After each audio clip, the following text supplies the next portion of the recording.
Twongeye guhabwa ikaze kuri Mr Today TV. Uyu ni wa mwanya tugenda tubagezaho amakuru agiye atandukanye, by'umwihariko ayarimo inkuru nziza ndetse harimo n'amafaranga. Ngira ngo mwagiye mubona application yitwa Twitch. Twitch ni application abantu benshi bakomeje kugenda bashaka amakuru, abandi bajya muri Google bagogoringa basacinga ngo barebe uko ikora, kuko abenshi bari kuza bababwira yuko ari application iri gutanga amafaranga. Ngira ngo mwagiye mubona abitwa ba buri kantu ubu tubivuga kuri Twitch, niba ushaka kubona kuri Twitch ndagira ngo bamenyeshe yuko bakakanya kuri Twitch na mpongo y'abantu bashaka kumenya ngo Twitch irakora ite. Twitch turayishyiraho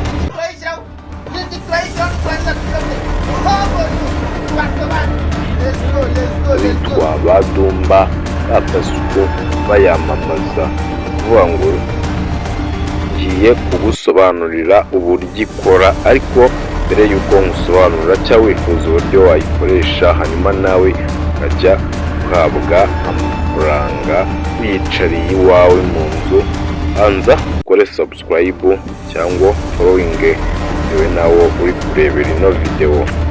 Njye muri kumva nitwa Mr w'abanyarwanda y'abadiaspora muba ku butaka. So mbere y'uko dusobanura iyi application, ndagira ngo ubwire yuko ni application nziza cyane, na application ukwiye gutunga muri telefoni yawe, na application iri gutanga amafaranga menshi ashoboka. Kuvuga ngo rero muri ya gahunda nabijeje yuko hano haza ibintu by'ukuri gusa, ibintu bitarimo ikinyoma na namba. Ngira ngo mwagiye mubona nk'imbuga nka TikTok, YouTube, Facebook, Instagram, za Twitter, za Snapchat, mvuga ko zidahemba, abandi ngo zirahemba, ariko ndagira ngo ujye duca impaka. Hano wahageze, kora subscribe, ufungure inzogera utazaza ucikwa n'aya makuru.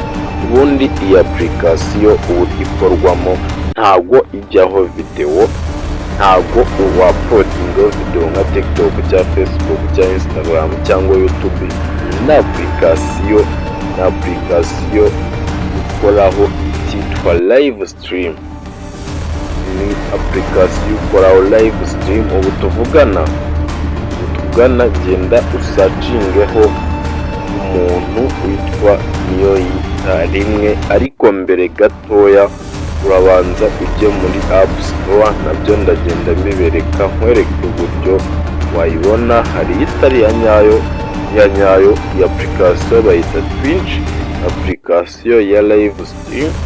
Uburyo rero ukoreraho amafaranga, ukora live hosting live, hanyuma baba host bawe bagiye baza aba viewers nibo bantu baguhereza amafaranga. Bakibaza ngo baguhereza amafaranga gute? Mbere na mbere yuko nkwereka uburyo baguhereza amafaranga cyangwa uhabwa amafaranga bitewe n'aba viewers ufite, cyangwa wifuza kumenya amakuru atanonosoye kuri no application ya Twitch, reka nkubwire ngo ntanzu following bitewe nawe uri kureba iyi video, cyangwa ukore subscribe, hanyuma mu kanya gato ndaza nkora indi video mpita nkwereka uburyo ino application ikora n'uburyo itangamo ibiceri byinshi bifatika cyane, uburyo nta n'akandi kazi uzongera gukora.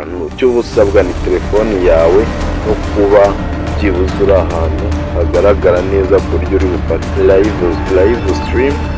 Hanyuma ubundi buryo bundi busanzuye bweruye kuri iyi app ndaje ndabukubwira kanya gatoya. Anzu following, ukande subscribe, ufungure inzogera. Iyi video yindi ya kabiri ni